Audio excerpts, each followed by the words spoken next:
Jinkies! It's been 1 year since we were unwillingly exposed to the critical flop Velma, a Scooby Doo spin-off that doesn't even feature the title character that sparked the whole thing to begin with.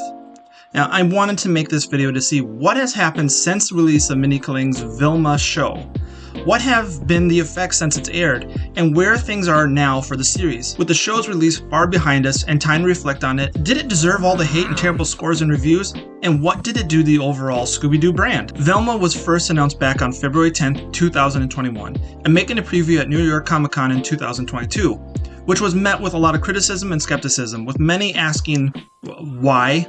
Who is this for? And who is even asking for this? Changed many of the aspects of the series and dropped the series icon himself, Scooby Doo. Velma was promoted as an edgy, mature, dark series with its premiere on HBO Max on January 12, 2023. Velma was panned by critics and audiences and was announced to have a second season, so there's that. And to be clear, Velma did do damage. Just what kind of damage are we talking about? Before we can explore this shipwreck of a situation, let's travel backwards to the beginning and learn how we got here. Historians say that in order to not repeat the mistakes of the past, you must study it. So what can we glean from what came before? How did something like Velma come to be? Also, stay tuned toward the end where I reveal what Scooby Doo would look like if he was a demon hunter. That sounds fun, right? You're gonna stick around? Created in 1969 by writers Joe Ruby and Ken Spears, the new series Scooby Doo, Where Are You? Was a Hanna-Barbera cartoon. You know, those cartoons people made jokes about, the reuse of animations and other cliches? Okay, so upon researching the creation of this series, I was surprised to learn it was a result from trying to replicate the Archie show and its success.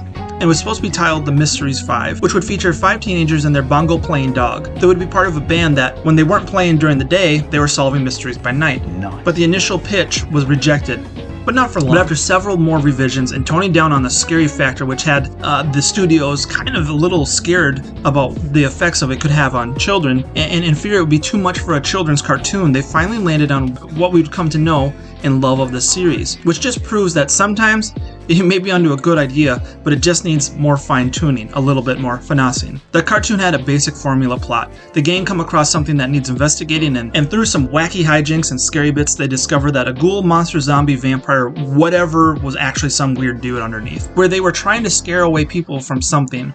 And while that sounds simple and easy, Scooby Doo was a rating success with the Nielsen's rating reporting. Scooby's first outing would prove to be a success and keep the gang around solving mysteries until its end in 1970, with additional seasons in 1978, which got picked up by ABC at that point. Mystery fans, hold on to your ghosts, cause here come the spookiest, most spine-tingling tales ever to chill a bone. Delight and fright, shiver and shake, quiver and quake. Watch Scooby Doo, Where Are You? But who could forget the team-ups they would have? My personal favorite I would get from the video rental store when I was a kid was the Adam West Batman cartoon, which was wild to learn that Robin and Shaggy were voiced by the same guy, Casey Kasem, who you could listen to his Top 100 Countdown every Sunday morning, and still can if you find an old radio station playback. Now, seeing Scooby team up with various other characters like the Harlem Globetrotters was a fun treat and expanded the fun potential of a dog and his weird group of solving mysteries by adding new faces to the mix, but ones you were already familiar with. While Scooby may not have had the success and iconic status like Mickey or Bugs Bunny, it's fair to say the dog is well known enough. He's become somewhat of an icon in his own way.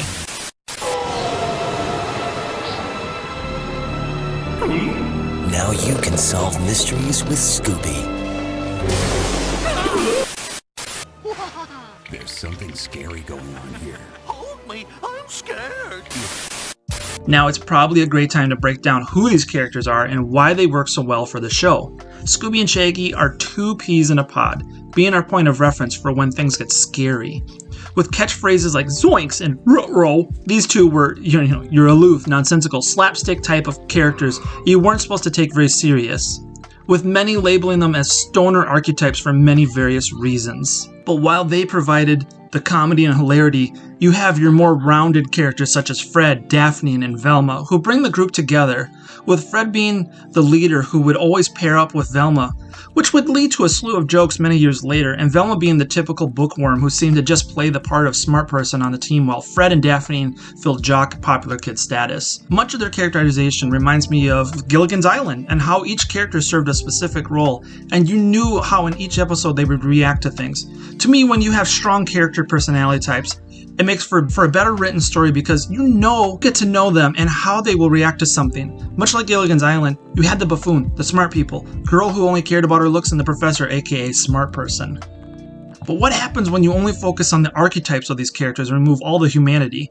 You get a twisted and terrible version like Velma, which could best be described as a shallow insert from Mindy Kaling and her terrible understanding of the series and characters. Looking back at the scores, reviews, and online discourse, you can see how it left a bad taste for people's mouths, with places like IMDb showing a rating of 1.3 out of 10, or Rotten Tomatoes showing critic scores with 39%, but with a whooping 7% audience score. Listen, when the audience hates it that much, you messed up. You missed the mark. Nothing could save this series, which baffles my mind that it's getting a second season. What the series ended up doing was a mean-spirited take where it mocked and insulted the character instead of celebrating or understanding why Scooby Doo became a hit in the first place. Velma herself seemingly is turned into Mindy Kaling's avatar, which turns the classic character into a mean, self-absorbed, toxic know-it-all that doesn't really know anything. With her being the main character you're supposed to follow, there's no reason to root for her or even care about her character, which brings up the bigger problem.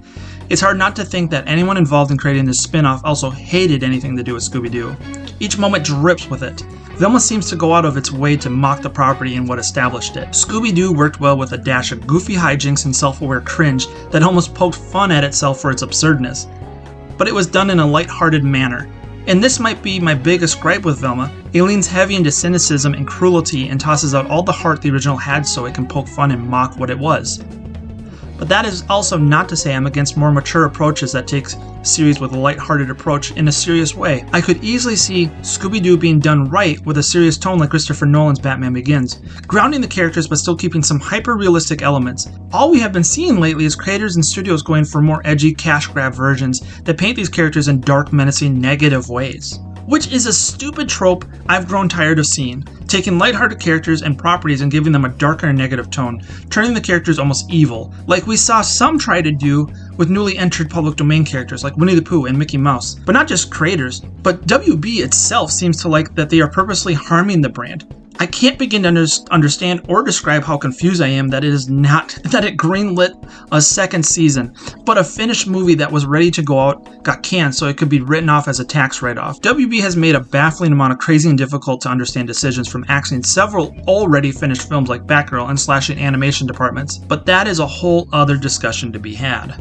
This seems to be a bigger problem we are seeing across the board. Creators that want to take digs at these properties and dump all over them to make a quick buck, but lack the fundamental understanding or know-how to create something good and enduring. While it can be a good lesson to look back in how Velma did no favors or help in the long term, it's no fun focusing so much on the negative and giving it more attention. I personally would rather spend time giving my attention to the ones that were good, fun, and brought something of value. In my opinion, the only way for Scooby-Doo to recover from this is to look back at the times it came back and did it right, such as the live-action movie directed by James Gunn, playing off the strengths and ideas that made it a hit in the 1970s, and poking fun at the absurd parts without being mean-spirited. A good creator can make something fun and still respect the property without insulting it. The sequels wouldn't hold the same value or quality, unfortunately. Even looking back at the animated resurgence with Scooby-Doo's direct-to-DVD movies that decided to play off the idea, what if the monsters weren't costumes?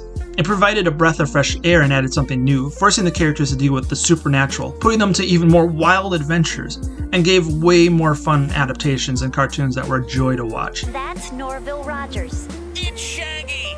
Like nobody calls me Norval. What's the matter, Norville? That's not on tape, is it? Something wrong, Norville. Norville. Very funny. Norval. And to Scoob. Speaking of supernatural takes, let's reveal what I think Scooby-Doo would look like as a demon hunter. Here is a quick sketch of Scooby-Doo ready to hunt down some demons, if he were to appear in the Winnie the Pooh Demon Hunter series, which you can grab on Amazon. Now, how about we share some fan art I received this week from you guys? First up, we have Ken Upton featuring Winnie with a gnarly sword and red cape.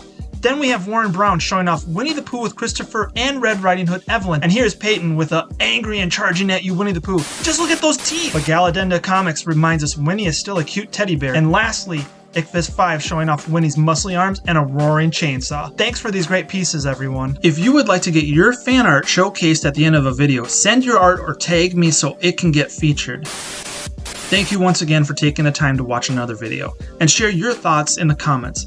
Let me know what you thought overall about Velma and what effect it had. And can Scooby Doo recover from this? With that, don't forget to check out my book, Winnie the Pooh Demon Hunter, on Amazon.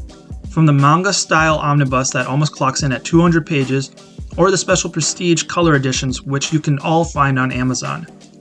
If you enjoy a fun fantasy adventure take on the 100-Acre Woods, where Christopher Robin and Winnie the Pooh have to protect their friends and home from demonic threats, with other familiar public domain and iconic Grimm fairy tale characters showing up, from Snow White, Gingerbread Man, Red Riding Hood, which is an army, or many more.